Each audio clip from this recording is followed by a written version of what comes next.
The French president paid a visit to Washington. DoorDash workers in New York got a big settlement. And if you missed out on the first Fyre Festival, now's your chance to attend the next one. That's some of what we'll get to on the 7 from the Washington Post. I'm Hannah Jewell. It's Tuesday, February 25th. Let's get you caught up with today's 7 stories. Number 1. President Donald Trump and French President Emmanuel Macron met in the Oval Office yesterday. The meeting came on the 3rd anniversary of Russia's invasion of Ukraine, and at a pivotal moment for the relationship between Europe, Russia, and the U.S. At the United Nations yesterday, the Trump administration sided with Russia and against Ukraine, voting to oppose a resolution condemning Russia for its invasion. It was the most profound split between the U.S. and its Western allies at the UN in decades, and it reflected what appears to be a historic realignment between Washington and Moscow. Despite this, the meeting between Macron and Trump was mostly friendly, at least in front of the cameras. Macron did attempt to bend Trump back to the side of Ukraine in its war with Russia. He offered a warning to Trump that Russian President Vladimir Putin could not be trusted. He said that he had had extensive conversations with Putin ahead of Russia's 2022 invasion of Ukraine. The Trump administration told agencies that they can ignore Elon Musk's email order. That's number 2. Over the weekend, Musk said he'd effectively fire federal employees who don't send in summaries of what they did at work last week. The billionaire Trump advisor has been on a mission to slash the federal workforce. But his latest move is facing pushback from Trump's own officials. Yesterday, the Office of Personnel Management tried to clarify things. That is an agency that functions as the government's HR department. It said that workers would not be let go for not replying to Musk's email. OPM officials also said they had no plans to analyze the emails of employees who had already responded to Musk's request. But the situation is still pretty murky. Later in the day, Trump and Musk both suggested that non-responders could still be terminated.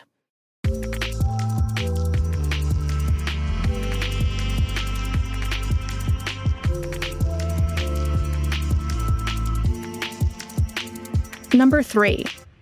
A federal judge paused immigration raids in some houses of worship.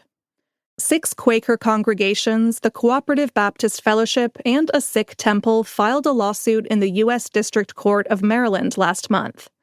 It challenged a Trump administration order which overturned a long-standing immigration policy. That restricted immigration authorities from making arrests at churches and other sensitive locations. Yesterday, a judge temporarily barred the federal government from conducting immigration enforcement in certain places of worship. But the judge also rejected a request for a nationwide halt to raids in houses of worship. His order applies only to the faith groups that sued. And in some related news, the Post spoke to 3 men who were sent to Guantanamo Bay as part of the Trump administration's deportation policies. The men said they were subjected to humiliating searches and long periods of isolation. Number 4. DoorDash will pay workers $16.75 million in New York. Yesterday, New York Attorney General Letitia James announced the state's settlement with the food delivery company. An investigation found that DoorDash had used the tips that customers gave delivery workers to instead partially pay their wages. This was between May 2017 and September 2019. James described the practice to reporters yesterday. It was basically a bait and switch where customers thought they were supporting delivery workers, but instead they were subsidizing DoorDash. More than 60,000 people are expected to be eligible for compensation from the settlement fund.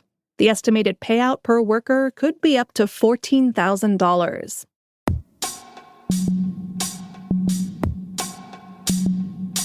Number 5. Killing me softly with his song, killing me softly with his song, telling my whole life. The singer Roberta Flack died at 88. As a child growing up in Arlington, Virginia, Flack used to practice piano for 6 hours a day.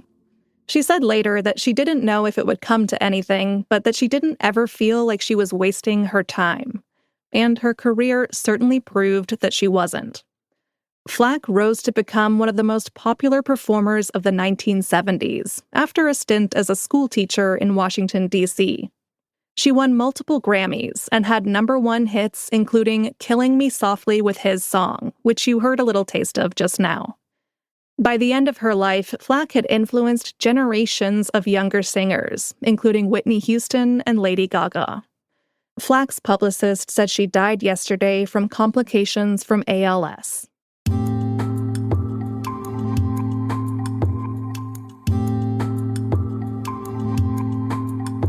Drinking tea has a surprising health benefit. That's number 6. A new study is good news for tea drinkers and aspiring tea drinkers. Researchers found that brewing tea absorbs heavy metals like lead, cadmium, and arsenic. The metals become trapped on the surface of the tea leaves and can be removed by simply filtering out the leaves or tossing the tea bag. That naturally gets rid of these dangerous contaminants from water. The scientists found that the longer you steep your tea, the more metal it can remove, and that it works for most types of black and herbal teas, except for chamomile. So there's your excuse to take a long tea break today.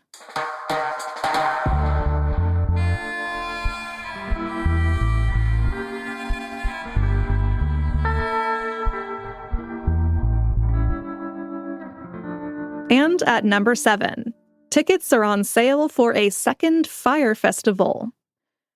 Cast your mind back to 2017 for a moment. That was when the original disastrous Fyre Festival took place in the Bahamas. Attendees were promised a luxurious, exclusive experience, but they arrived to find no music, scant food, and flimsy accommodations. The incident led to 2 documentaries and 1 prison sentence for the festival's promoter, Billy McFarland. But now he's back.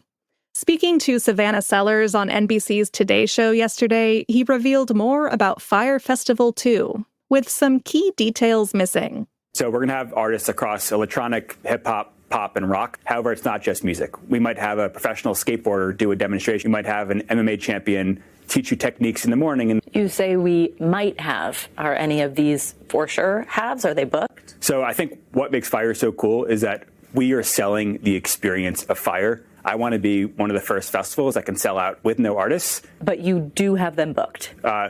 We're announcing the artists over the next few months, so I'm not in charge of booking the talent.